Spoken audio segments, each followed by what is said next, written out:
Andres Segovia Show.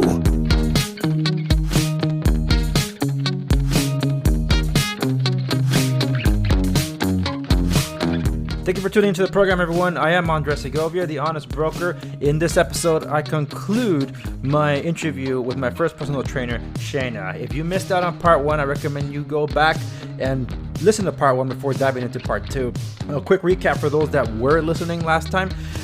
Shana told us her journey and how she ultimately came to California, mostly how she ended up getting into body competitions and ultimately going through a transformation process thereafter in her life of fitness. Before I can dive into that, I got a couple of announcements to make. The first one is regarding returning to Real Estate Talk. Real Estate Talk will resume in the next episode.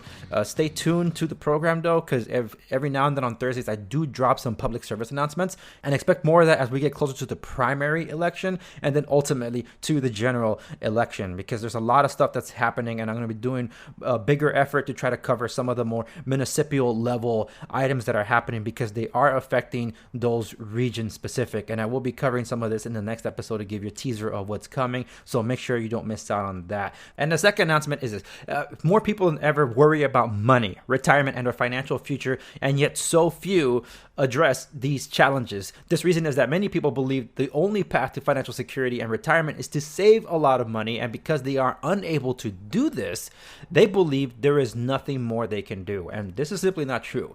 There are different avenues for you to be able to not only get out of debt, but also grow your wealth. And I can tell you how to do so if that's one of the things you've been looking for in your life. Because remember, financial planning is everything. And the whole reason why I started these interviews about commitment and such is because if you committed yourself to bettering your financial situation this year, this could be one of the avenues for you. So I invite you, please, to go to my website, www.segoviares.com. That's segoviares.com, so you can see all the contact information to be able to reach out to me, so you can book an appointment with me so we can discuss. If you want to call or text me, my number is 714-512-2041, 714-512-2041. You can let me know that you listened to my show and that you heard this here on my program and that you want to sit down and discuss with me how you can better financial plan your future, especially through real estate. And if it's right for you, if it's your time, if it's not your time, I'm not one of those that push one way or another. It's about tailoring to your needs, and that's what I do. And to recap, my real estate license number is 019094449. For legal reasons, I got to tell you all that. Okay. All right. Let's pick up where we left off in part two of my interview with Shana. Yeah, I caught the last round on you did? Instagram Live. Yeah, one of your friends was doing Instagram Yeah, my brother Live. went on Instagram Live so that people could see, and my parents, you know. So yeah, I was glad that everyone got to see. Oh, no, that was cool. There's a punchline here though. Oh. So how did you take the result? I know, pun intended. How did you take the result? Not like, oh, did the judge wrong, or because we can't undo whatever happened. Yeah. So the question for you is, as someone that's trained, you're goal oriented to get to where you got, when the result didn't go your way, how did you process that? So it went to decision. So, you know, obviously, of course, we wanted the win. There was some things that happened in the second and third round of the fight that, so the way the judges score, like, I knew because she finished in the last 10 seconds of the second round, the last 10 seconds, probably, I would say the last 10 seconds of the second round and the last, maybe 20, 30 seconds of the third round, she picked up the pace a little bit more because, and a lot of fighters do that because they know that if they finish the round strong, it looks better to the judges. So it influences their scoring. How each round started out, I came out strong. She was able to pace herself, and she would always finish strong as I was finishing a little gassed, a little tired, a little slower. And so I kind of knew that I kind of just felt like she had won, 2 of the 3 rounds because of that. And I was kind of surprised, though, after it ended, that they had taken so long with the scorecards, because usually, if it was like very obvious, then they're quick, with the scorecard. So I was kind of like, I was like, man, why are they taking so long? Like, what's going on? And just get it over with. But apparently it was pretty close. When I talked to some people later, they're like, oh yeah, it was pretty close, And I was like, really? I was like, cool. But, there weren't really any she didn't really land any big shots on me, that I remember, except for one, and I'll talk about that one in a second. But, so I kind of wasn't surprised by the decision, the judge's decision, but I was bummed because, always looking back, I'm like, man, I could have just given a little more, in those last 10, 20 seconds of the round because they do the 10-second clap, or they make a noise, the 10 seconds to let the fighters know they have only 10 seconds left before the bell. And I just wish I would have given just a little bit more. But I think, overall, it was such a great experience. We were pretty evenly matched. The fight was good. She was a striker. I'm more of a wrestling jiu-jitsu person, and we stood and we banged it out, and it didn't go to the ground at all. I think for sure if I would have been able to finish some of the takedown attempts that I did, that I definitely would have won. But her takedown defense was really good, and I was struggling to finish the takedowns. And I think she probably knew because, the fighters do research on their opponents sometimes, and my jiu-jitsu is much, much better than my striking. My striking is okay for, how long I've been training, but she definitely did not want to take it to the ground. Even when she caught one of my kicks and dumped me on the ground, she didn't want to come down. She let me stand up. So even her coach was she kind of started to come toward me, and her coach was like, no. And so she backed out and then let me stand up. But overall, I was just so happy to be there. I was still smiling at the end, and even after the decision, I was stoked, it was, you win some, you lose some. Of course, I wish I would have won, but, on to the next. When is the next one? So I'm thinking, so at the end of the third round, probably the last 20 seconds, I had my back up against the cage, and I was not blocking my face enough. So when you block punches and you're turned, you need to block like this so they can't hit you in the jaw or the nose. So you're my opponent. I was blocked like this, and she punched, and I had my hand like this, and she punched through and hit my nose. And broke it. I didn't know it was broken at that moment, but so she landed that shot, and then I ducked in for a takedown to get my face away from her, and broke my nose after the bell rang. I kind of reached up, touched my face, and I was like, oh, okay. It kind of bent in that way, and I was like, oh shit, my nose is broke, but I was hoping that it wasn't, and that I was just imagining it, But I could just feel the pressure, so I knew it was broken. I was just hoping that it didn't look too terrible. So I had to take some time off to recover. I took probably 2-3 months off, and then just started getting back into training now, maybe 2-3 weeks ago. So the next one will be probably September, October, around the same time. Oh, wow. Just because I wanted to take a little time off, with the injury, I had to take time off, unfortunately. And then now I'm just kind of focusing on some work projects and some things, some financial goals that I have, and fighting takes up a lot of time. 5-6 hours a day of training. So, I kind of the beginning of the year, I was like, okay, well, I'll work on these business goals first. And then after, the second half of the year, I'll figure out when I'm going to fight. But I'm thinking probably September, October again, but maybe sooner. I want to get 2 in this year. Oh, wow. Yeah. So the goal is to not get injured, the first one, so that I can fight fairly quickly after. Gotcha. Probably would have fought in January or February of this year if I wouldn't have been injured. But okay, so because you posted a lot of your stories, and that's kind of how we basically stay connected through the social media, mostly Instagram. The way you bounce back from that is what I found inspiring, because it's considered defeat, and as close as the decision was, still like it didn't go your way. And every time you look in the mirror, you're reminded. Even now, I'm like, God damn. Like certain angles, like you can't really tell. It healed very straight compared to what it looked like the day of. Yeah. But I still got like a little bump there that I'm always like, ugh. But I'm definitely not getting a nose job until I'm done fighting. I'll, once I'm done, then I'll probably get one just because vanity, But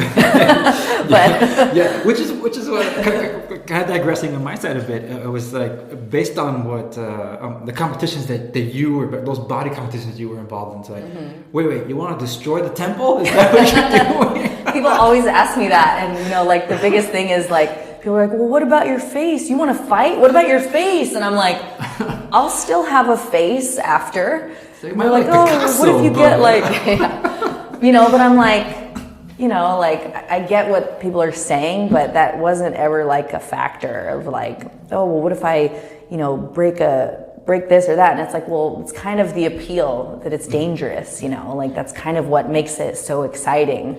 And that's kind of what I get it, because I found that surprising. I didn't know that you were training to that until right after I left No Excuse Fitness, because that's when you talked about doing it. You had kind of whispered it. We're still getting to know one another, right? But then I'm like, she wants to do what now?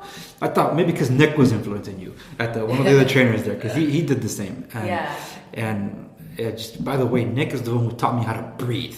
That's like, I had almost everything down, everything that I was sucking in, like resistance training, strength training, getting the postures right. Like, okay, I need to get the postures right, and the form over function. Remember that. So that's what I kept telling myself. It's quality over quantity. Yeah. And I kept struggling with my breathing cycle. Every time I would go out for a run, I was like, oh my goodness, 2 minutes in, like, I'm done, man. Yeah. So how am I supposed to get to 5K? Because I was training for a 5K.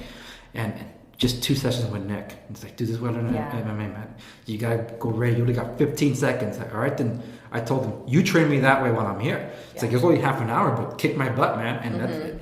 I only train maybe breathing is everything. Yes. Yeah. That's how I built my endurance. So I couldn't do the 5K. I got sick, sadly. So I missed out on that. But I was able to do a tornado, which was a 1.5 hour, I guess triathlon or whatever they call it. Three different workouts. It was distance, which we're going to do the treadmill because we did it at the gym. So it was distance on the tread, distance road, and then reps. And we all had the different levels to choose from. I was the only one that chose vigorous. It's like, oh, we got our only guy doing the vigorous. And like, how come no one else is doing this?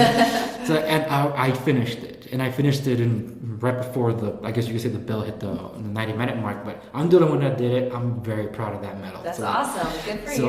Yeah, thank you. That's like my accomplishment. There's like, I finally did it. So I'm still trying to get like to a 5K eventually, but I'll probably do it like as a family thing instead of a goal thing, mostly because of where I want to be. Athletic, yes, but it's maybe not so much where I'm going to damage my knees because you got to run on concrete. That's just tough. So no, but bringing it all back, I didn't know that you would get into something like that because your bio that you put up, and then from what I saw of you, so that's like, okay, I want to see where this goes. So the way you bounced back was very inspiring. How you take it, I was like, yeah, man, I'm ready for the next one, because I remember when you posted your video of when you got injured. I don't know if it was during training that you got injured, but that's like the most depressed I've ever seen you on social media. Oh. You had posted a video and you were very like, oh my goodness, like holy smoke, my heart goes out for her. That's what Richie was like, hey, maybe we could meet up for coffee or something, because you took it pretty hard. And I kind of encouraged you, like, hey, why don't you look to see if there's different techniques to train through an injury? Because people want to somehow do it. I had to learn to do it. I injured myself 2 or 3 times in the past 18 months. I think last summer was the harshest one. Not that I tore anything, but not that time. But I definitely pulled the glute, and it took forever to recover. And that killed everything for me. So I'm like, well, at least I could still do some kind of Pilates. And so I did do Pilates. A lot of stretching was involved. So for lack of a better description, it was yoga and core work. So at least I kept that, and nutrition is 80% of everything. So it's like, that's what I kept to. But I always have those two in mind. That moment when you realize that, crap, this is my big setback, versus, hey, the next day is like, hey, I lost, but thank you for all support. I had like two different mindsets completely. I'm like, look, there, she's ready to go get at him again. I don't remember which video you're talking about. You were sitting on some steps, and that's like the saddest face I've ever seen you put. It's like, yeah, I remember that. That's when I hurt my knee at a jiu-jitsu tournament. And but did you watch the whole video? Yeah, I did. You said you're gonna bounce back.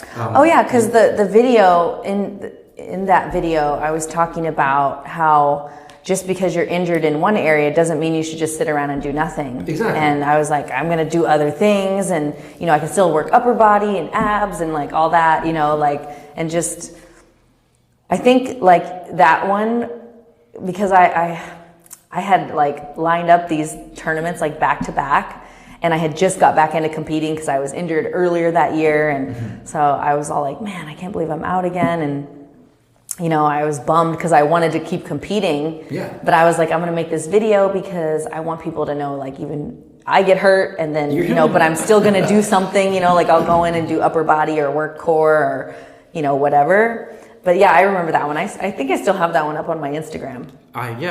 Because I think it was a little longer. It wasn't just like a... Yeah, it was like a 10-minute little clip. Yeah, no, I remember seeing it, but like I said, I never saw that. You didn't make that face after your tournament. That's what I'm saying. It's like... Oh, you mean after my MMA fight? Yeah, because that's why I compare and contrast, because like I could tell a setback, and in the face of defeat's a different story. It's like, you know what? Yeah, I'm ready to go back at it. And it's like some people relate to sports a lot, right? Mm-hmm. So my team happens to be the New England Patriots. So if I ruffle feathers, there it is. But the comeback against the Falcons is what inspired me to change. When I saw Tom Brady's regimen, so I'm wholly into what he's called TB12 method, mm-hmm. except the eating part. I'm not that restrictive, but I enjoy a lot of the things that he enjoys. Like, yeah, cool, but I believe in weights, man. He doesn't really believe in weights. Okay, but to incorporate what you can, right? Yeah. The next year, to lose that stupid against the Eagles, we gave him the Super Bowl. Oh, yeah. You're losing me because I don't even watch football. It's okay. I'm the Patriots went to the Super Bowl 3 years in a row. Mm-hmm. We won against the Falcons, the most incredible comeback some call in sports history. Among the top 4 greatest sporting comebacks in world sports history. The next year, we lose stupidly to the Philadelphia Eagles. And the next year, we have the greatest team effort to win against the Rams, which was, that in of itself was inspiring. But I go back to having won in the jaws of defeat, because we had to go to overtime, the only overtime Super Bowl game ever played. And we were losing 20-3. It's like, dude, there's only 17 minutes left. It's like, yeah, right. Mathematically, you can come back. And they did. It's just amazing. But then the next year, to lose, and that was depressing. I'm like, dude, this was ours to win. There was no reason for us to lose. But we lost it. To then bounce back and win again. And the Eagles, did they make it to the playoffs that year? So that's the mindset that we're kind of honing down to basically in this entire conversation, in that we're all going to run into setbacks. We have work for those that work as either running their own companies or work as accountants or tax agents of sorts. Spring is the worst. And that's normally when people really start getting to spring training. Oh, season's changing. We don't have to be locked inside the house somewhere. We're in California. It doesn't really matter. But there's always that. And for me, the worst of it is after November, it's just December, I don't get to enjoy the holidays. Work is a pain in the butt. Because you're racing to get the stuff done for the year and prepare for the next year. And then once that closes up, you're dealing with taxes. Now you're still dealing with taxes coming in end of January, early February to make sure everything's in order. It's a pain in the butt. And because you're dealing with insurance, whether they do what is called audits at the beginning or the end of the year, that alone to coordinate is just annoying as well. So if your ducks are in order, you can get your business license suspended. And that's the kind of stuff you're facing all the time. Or the worst thing, you don't want to face an IRS audit just because you forgot one stupid receipt. So all those things can take into your time, like it has into mine. And it could eat into meal prepping if you can't do it yourself. Like, okay, I can't do it, so I'll get a meal prep company. And you're working with deadlines. Meal prep companies work on deadlines. Missed it. I'm speaking for myself here. It's like, I missed the deadlines. Okay, fine, crap. I'll have to do it myself. I'll go shopping for groceries. Oops, I forgot. So now I screwed up my nutrition. And I cannot put in my workout because I'm too busy in the office. So I'm like, dude, setbacks. how do you bounce back from that? And that's what you're doing the physical explanation of things, and I'm giving you the I guess what people would feel like if you're a 9-to-5 job, for example. That's the typical thing. It's like, oh, I know you're a business owner, even worse because there is no time off. So it's like, how do you bounce back from that? And I hit my setbacks. I've hit some depression, and I think I mentioned this before we started recording, where I hit that roadblock where I feel I'm not where I want to be physically. I look in the mirror, it's like, where are the results? And I felt better after my physical checkups. Like, oh, I'm on the right path. I needed that reassurance. So I guess the question is, what keeps you going? Like I said in my kind of transformation story before, when I put on that weight, and I decided to change, I was tired of feeling a certain way, so I wanted to change. And exercise for me has been, it helps me feel good, to be very simple, it's beyond the vanity thing. Yes, looking in shape and athletic is a good goal, right? We all want to look athletic, but I think feeling good, everything starts with how you feel. Yeah. And from my eating to my exercise, in the beginning when I first started, it started out as, I want to look good. I want to, it's a very vanity or whatever, superficial. I want to look good. I want to be healthy. And now it's I want to feel good. I want to feel good. I want to have a sharp brain. I want to be quick-witted. I want to be able to make decisions. I want to have control over my emotions as much as possible. And when you're eating healthy and you're exercising, it helps you to feel good, to have a clear mind, no brain fog, or at least less. I eat healthy because it makes me feel good. I can think clearly. I can make good decisions. I can make good business decisions. And I exercise because same reason. It makes me feel good. It helps, it helps everything else to fall into place, And so when I eat healthy and I exercise, I feel good. When I feel good, I do good, and I can do good out in the world, and I can help other people better. I can be my best self, but it starts with me. If I'm not my best, how am I going to help other people do anything? Not just in fitness and nutrition, but how am I going to talk to my friend if she's, going through some personal problems and needs some help? If I feel crappy because I have a poor diet, or I'm drinking all the time, or I'm smoking, or whatever, am I going to be able to be my best self for her or for my friend? Or, that's just a small example, but, and nothing against people who drink and smoke and eat poorly, okay? But just to, It's not healthy, right, I know, just kidding. But those things just don't make me feel good over time. Maybe eating poorly or drinking alcohol, and I've done all of it, Smoking, drinking, eating bad feels good in the moment. It's a very short-lived satisfaction. As soon as you're done with the cigarette, or as soon as you're done with the donut, now I definitely eat donuts. No, we know that. Yeah, you can't have a donut in there. It's those things are very short-term satisfaction, right? The long-term, I'm in it for the long haul. And what keeps me going is that, man, I can get so much more done. I feel good, and, being healthy on the outside, looking fit, is just a side effect of that, and... It's because you made it a lifestyle. It became your lifestyle. Like you mentioned, before when you did the body competitions and stuff before, your weight gain, yeah, you look great. You didn't feel great. You couldn't eat the stuff. And that was another extreme. So maybe then when I was doing that extreme hardcore dieting, maybe I looked good. I was in the best shape of my life, quote unquote, but I didn't feel good. I was hungry all the time, and you couldn't enjoy life. Yeah, I wasn't happy. So it was just the opposite extreme of eating badly, was eating way too healthy, right? Because you're miserable. Who wants to be around a miserable person? Who cares what they look like? If you're miserable, you're miserable. Yeah. And so it was the opposite end of that spectrum was, just I still didn't feel good. And so how I live my life now, I eat healthy because eating healthy food helps me to feel happier, and eating food and sugary food, a lot of it, too many days in a row, makes me feel depressed and sad and tired. And I don't like feeling depressed and sad and tired. I want to feel happy and energized and smart, and eating healthy literally helps me feel smarter. And then I think based on what you shared, it provides perspective into what commitment actually means. If for anybody that's out there putting up like, oh, this year I want to do this, it's like that's one step.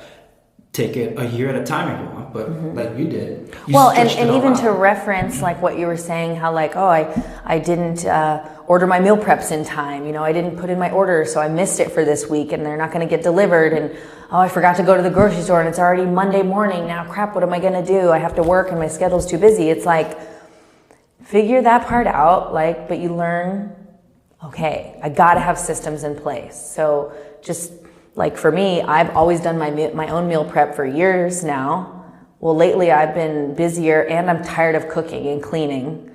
So I finally started ordering meal preps again from a company that does it, iconmeals.com. So it helps me. It's clean, healthy food. It's the same type of food I would be cooking at home.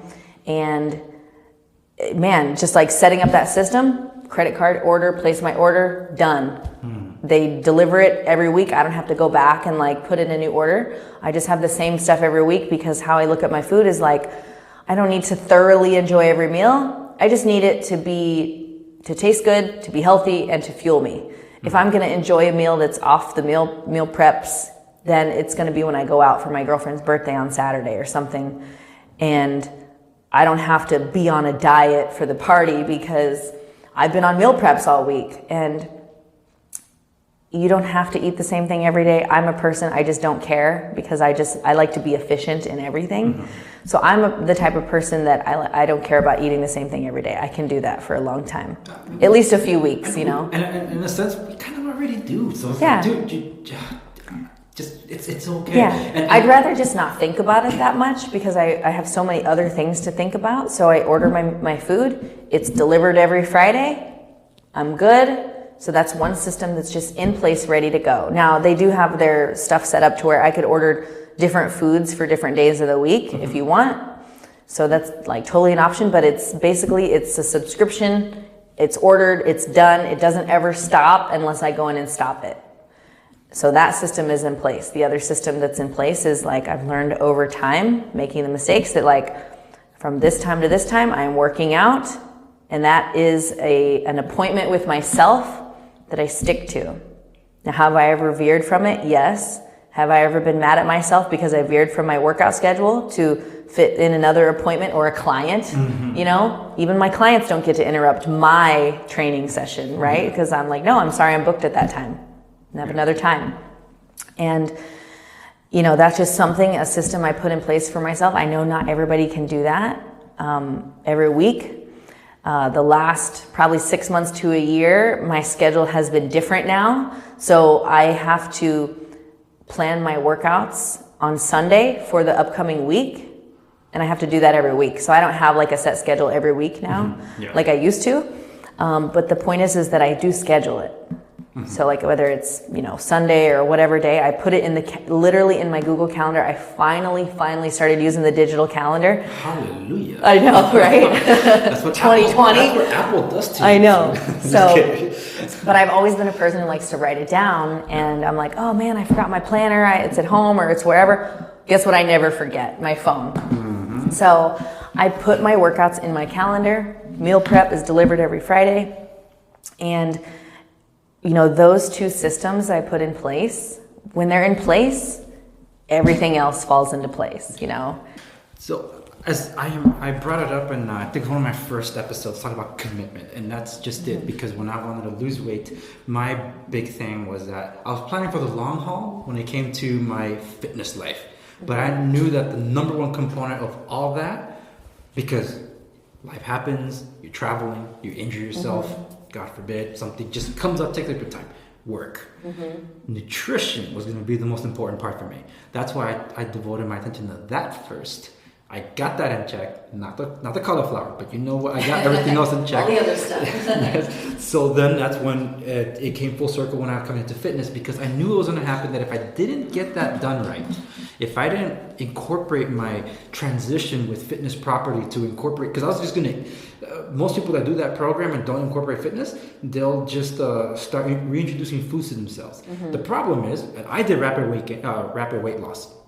Not everybody does it like I did. I went extreme. I went below what my coaches recommend. So 1,200, 1,300 calories. I was doing 900 calories. I could live off it, and I did. I proved it. But some people were like freaked out. It's like, oh, you gotta bump it up. It's like, I know what I'm doing, and I proved it to them. I knew what I was doing. But I also knew the trade-off.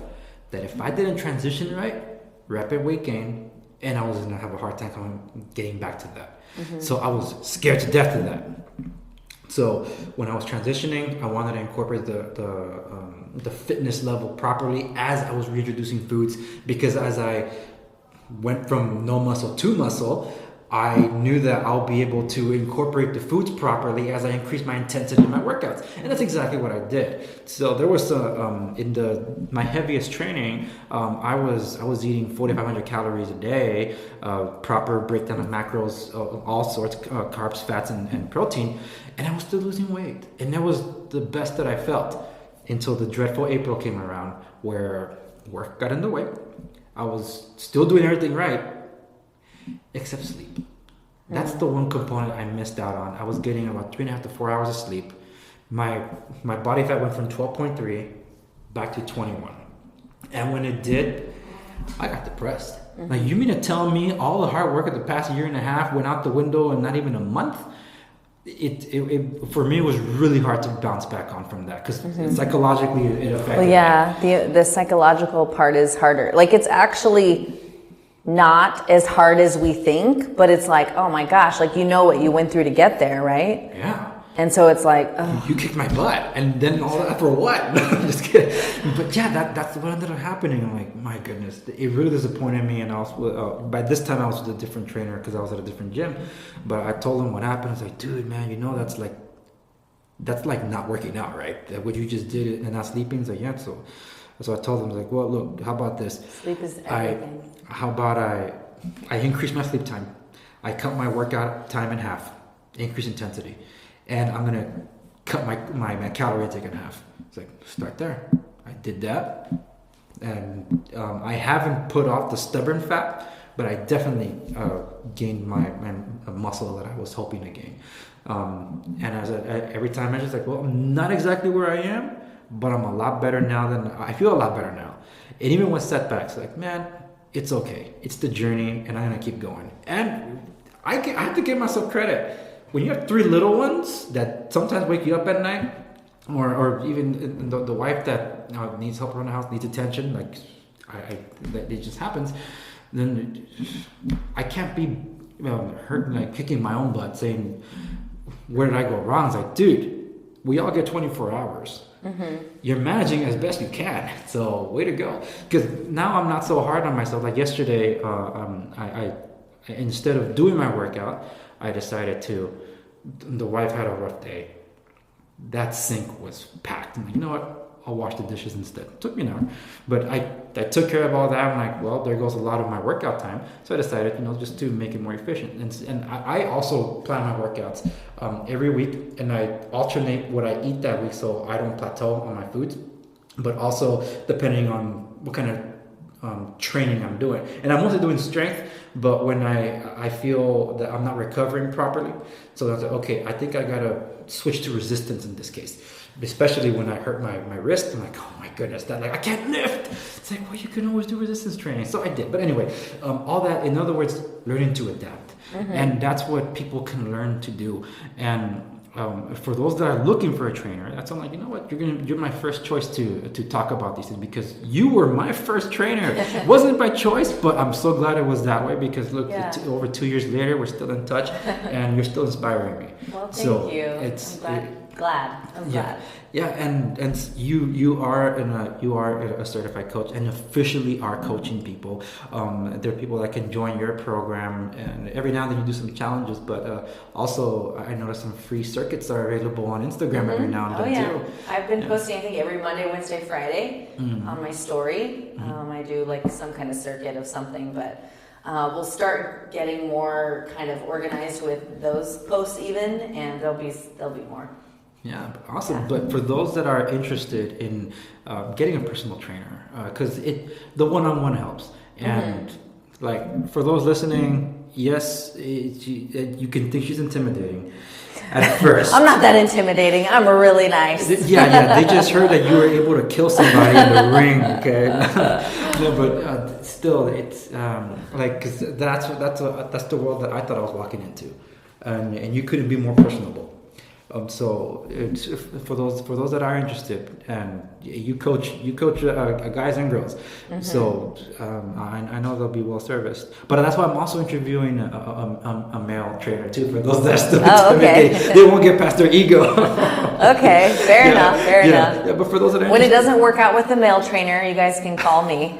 I'll help you. And speaking of which, where can people follow you on the socials, and what's your website so they can learn more about you?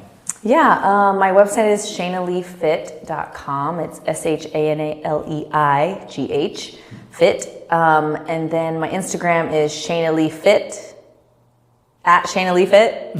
Twitter at Shana Leigh Fit. I think everything is pretty much Shana Leigh Fit. And for customs, whenever anybody, all these links will be available at the show notes at www.theandresegovia.com. Accompanying this episode, you'll get a copy of this link as well, so you can be able to spread it to everybody. Shana, once again, thank you so much for joining me on this podcast, and we'll hope to do this again sometime. Yes, definitely. Thank you. And that's it for this episode of The Andres Segovia Show. Remember to like, share, and subscribe so you may be in the know. Follow me at all the socials. Links are available at my website, www.theandresegovia.com. For any real estate related source, go to segoviares.com. That's Segovia, RES.com. Any real estate related question you'd like featured on this program, reach me through the socials, especially Facebook. Remember to follow and to like. Thank you so much, and I'll see you in the next one.